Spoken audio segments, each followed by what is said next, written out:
민주당 대선 경선이 코앞으로 다가왔습니다.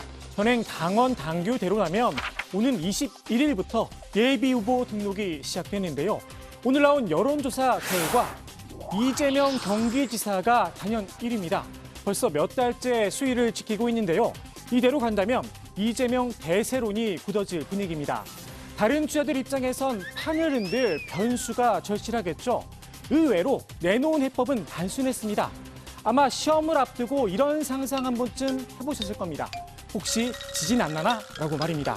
시험이 미뤄졌으면 하는 간절한 마음, 민주당 주자들도 똑같았습니다. 경선 일정의 연기에 대해 논의할 것을 제안합니다. 필요하면 이제 고칠 수 있도록 이렇게 당헌 당규에 되어 있습니다. 당내에 의견이 분분하다면 지도부가 빨리 정리해 주시는 것이 옳다. 민감한 문제인 경선 룰, 무작정 미루자고 할 수는 없겠죠. 명분이 필요합니다. 가장 먼저 꼽은 건 코로나19 상황이었습니다. 대면 접촉이 어려워 흥행이 쉽지 않다는 겁니다. 우리 대선 후보가 확정되는 게 9월 초가 되겠습니다. 예. 그러니까 그 경선이 진행되는 게 7월과 8월이 되겠습니다. 이 7, 8월이 바로 휴가철이죠. 그리고 휴가철에 이동이 많기 때문에 코로나 특별 방역 기간이 되겠습니다. 네. 그때는 사람들이 많이 모일 수 없어서 한 50명 이내를 가지고 전국을 돌면서 경선을 해야 되는데 네. 흥행이 굉장히 어렵다. 그런데 코로나19 상황 때문에 경선 흥행이 어렵다. 과연 그럴까요? 옆 동네 국민의힘 당대표 경선, 이른바 이준석 돌풍에 힘입어서 흥행 대박을 터뜨렸습니다. 대면, 비대면 여부가 정말 중요한 흥행 요소냐? 물음표가 따라붙을 수밖에 없습니다.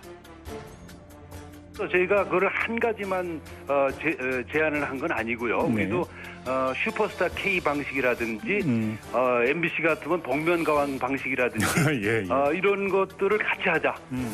그리고 초선 의원들 중에 대선 후보로 한 사람 좀 내자. 예. 이런 얘기들을 종합적으로 하고 있습니다. 이게 예. 그중에 경선 연기만 좀 부각이 돼서 그런데 오디션 프로그램 방식 전혀 새로울 게 없습니다. 10년 전 한겨레 기사입니다. 국민 경선으로 최종 선정, 슈퍼스타 K 경선 의견도라고 적혀 있습니다. 이미 오래전부터 정치권에서 차용해 써먹어온 겁니다. 온고지신 정신으로 이런 오디션 방식을 다시 쓴다고 하더라도 그게 경선 연기와 무슨 관련이 있는지 여전히 의문입니다. 그냥 일정에 따라 진행하면 되는 일 아닐까요? 여기에 초선 대선 후보를 내보낸다. 그냥 갑자기 찍어서 후보를 내면 과연 국민들이 옛다 관심이다 호응해 줄까요? 더욱이 이미 대선에 도전한 젊은 후보가 있습니다.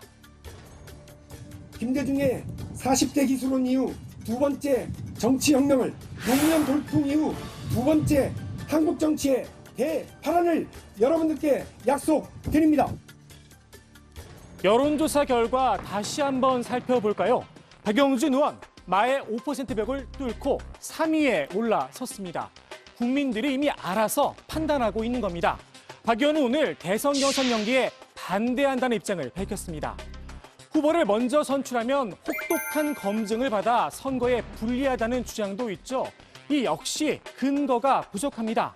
4일 차이밖에 나지 않았던 지난 대선을 제외하면 최근 선거에서 모두 먼저 확정된 후보가 승리했습니다.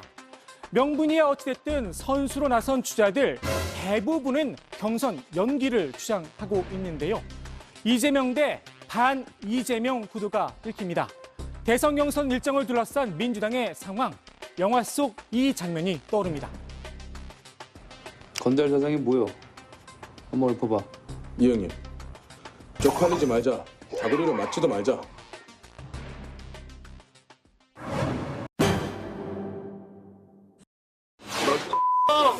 너 뭐야? 다 찍혀 이거? 너 뭐야? 다 찍혀 이거? 너 뭐야?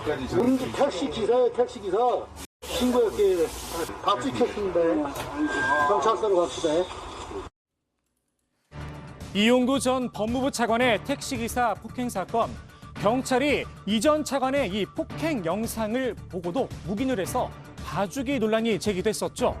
오늘 경찰이 자체 조사 결과를 발표했는데요. 결론은 외압이나 경찰 윗선의 개입은 없었다였습니다. 당시 사건을 담당했던 A 경사가 단독으로 판단해 내사 종결 처리했다는 겁니다.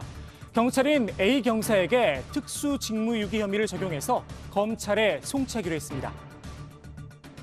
2020년 11월 11일 09시경 택시 블랙박스 영상을 확인하였음에도 압수 또는 임의 제출 요구 등 적절한 조치를 하지 않았으며 그 사실을 상부에 보고하지 않았습니다. 2020년 12월 19일 최초 언론 보도로 인한 진상 파악 과정에서도 해당 블랙박스 영상을 열람한 사실을 상부에 보고하지 않은 것으로 파악되었습니다. 경찰은 A 경관의 상급자인 당시 서초소장과 형사과장, 형사팀장 등 91명을 조사했다고 하는데요. 외압이나 청탁을 의심할 만한 정황은 찾지 못했다고 밝혔습니다. 서초소 측은 이전 차관을 평범한 변호사로만 알았다, 허위로 보고를 했었죠. 공수처장 후보라는 사실을 알고 있었으면서도 말입니다. 이 부분에 대해선 따로 감찰 조사를 진행하기로 했습니다. 경찰은 이전 차관의 통화 내역도 살펴봤다고 하는데요. 문제가 될 만한 건 없었다고 합니다.